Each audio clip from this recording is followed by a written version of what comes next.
Pemirsa, dalam rangkaian upacara pengabenan di Bali dikenal juga istilah upacara Atmawedana Nyekah atau memukur.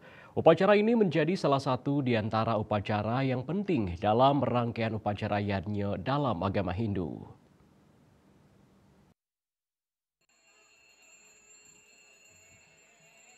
Upacara memukur atau nyekah adalah upacara lanjutan dari upacara pengabenan yang merupakan bagian dari Pitrayatnya dengan tujuan menyucikan Pitara agar meningkat menjadi Dewa Pitara. Dalam pelaksanaan upacara tersebut tentu memerlukan dana yang tidak sedikit. Hal inilah yang dilaksanakan di Kriya Agung Braban Denpasar, serangkaian karya Palebon Ide Pandita Empu Nabi Dakse Mertayoga. Penglingsir Kriya Agung Braban Nyoman Kenak menuturkan pihaknya sangat terkesan dengan pesan-pesan yang disampaikan oleh almarhum bahwa upacara yang diselenggarakan jangan sampai memberatkan umat. Bahkan almarhum sudah menyiapkan segalanya saat semasih hidup untuk menggelar upacara ini. Upacara Atmawedana Masal ini diikuti oleh 36 peserta. Rangkaian upacara Atmawedana sudah dilaksanakan seminggu sebelumnya, di mana puncaknya dilaksanakan prosesi Mapurwadaksina.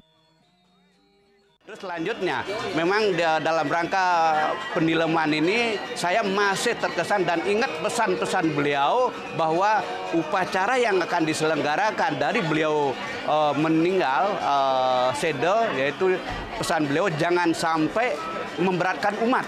Dan beliau sudah menyiapkan segalanya termasuk kajang, tirta-tirta sudah disiapkan. Nah sekarang pun upacara penilam sudah disiapkan semua.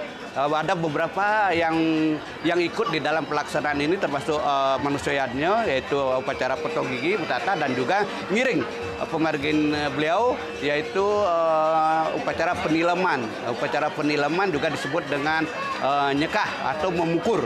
Nah itu sebanyak semuanya total dengan beliau sendiri itu jumlahnya 36. Dan pesan terakhir saya masih ingat jangan sampai membebankan umat. Sementara itu, menurut salah seorang peserta Atmawedana, sudah sejak lama pihaknya menunggu karya ini, namun karena terhalang biaya akhirnya belum bisa mewujudkan upacara ini untuk orang tuanya. Pihaknya bersyukur dengan adanya upacara Atmawedana yang diselenggarakan oleh Kriya Agung Braban Denpasar sehingga sangat membantu tanpa dipungut biaya. Sudah lama Tiang merencanakan karya Atmawedana sendiri, tapi karena finansial, jadi saya menunggu adanya karya seperti di Kriya Agung Braban seperti sekarang ini yang tidak dipungut biaya sama sekali. Jadi Tiang bisa terbantu masalah finansial. Saya bisa menunaikan tugas saya kepada orang tua saya dan mengikut sertakan keponakan saya dalam acara potong gigi yang sama tidak dipungut biaya apapun. Sebelumnya juga dilaksanakan upacara Mepandes Masal, serangkaian karya Atmawedana di Kriya Agung Braban Denpasar. Andika, Bali TV.